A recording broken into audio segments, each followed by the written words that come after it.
क्रिया करते हुए, है ना, उसका फल हमें मिलना ही है। जिस क्रिया को करते हुए उसका फल हमें मिलना ही है, वो बाय डिफॉल्ट है, तो उसको क्या कहेंगे? कर्म कहेंगे। अब जो कर्म में क्रिया का फल निहित नहीं है, मतलब कि फल मिलने वाला नहीं है, उसे क्या कहेंगे? उसे कर्म नहीं कहेंगे, उसे क्या कहेंगे? अकर्म कहेंगे। सर जैसे कि कोई निष्काम भावना से कर्म करे, तो मुझे कुछ नहीं चाहिए, बस मैं ऐसे ही कर रहा हूं, तो उसका क्या होगा?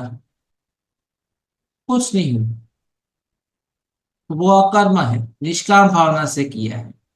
तो उसका फल मिले या ना मिले, तो उसके लिए वो व्यक्ति भी नहीं सोचता है, और कुदरत उनको ठीक लगे उस हिसाब से वो करते हैं, क्योंकि प्राप्त करने के लिए तो किया नहीं था वो।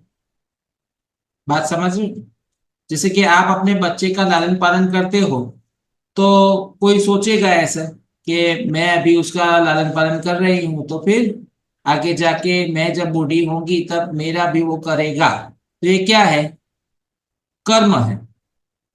पर यदि आप ऐसी भावना से करोगे, इसमें के कौन सी बात बड़ी बात है, वो मेरा बेटा है, वो मेरी बेटी है, और मुझे करना है इसमें। वो मेरे लिए कुछ करे, मेरे लिए कुछ ना करे, तो भी कोई उसमें कोई फर्क नहीं पड़ता है। तो ये क्या होगा? ये निष्काम कर्म होगा, है ना, अकर्म होगा। बात समझ लो क्या होता है? तो कर्म उसे कहते हैं कि जिसके अंदर उसका फल निहित ही होता है। आप मैंगो खाते हो ना, खाते होंगे, उसमें रस तो होता ही है ना? या ऐसा पूछना पड़ता है आपको, मुझे रस वाली कैरी देना, ऐसा?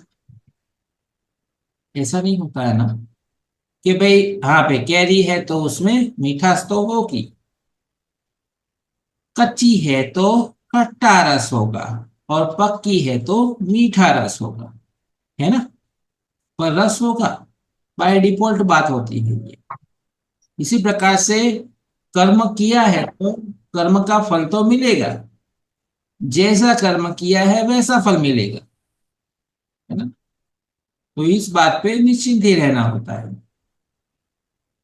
ये हमारे भीतर धीरज नहीं रहती है, इसके कारण हम ये सोचते हैं कि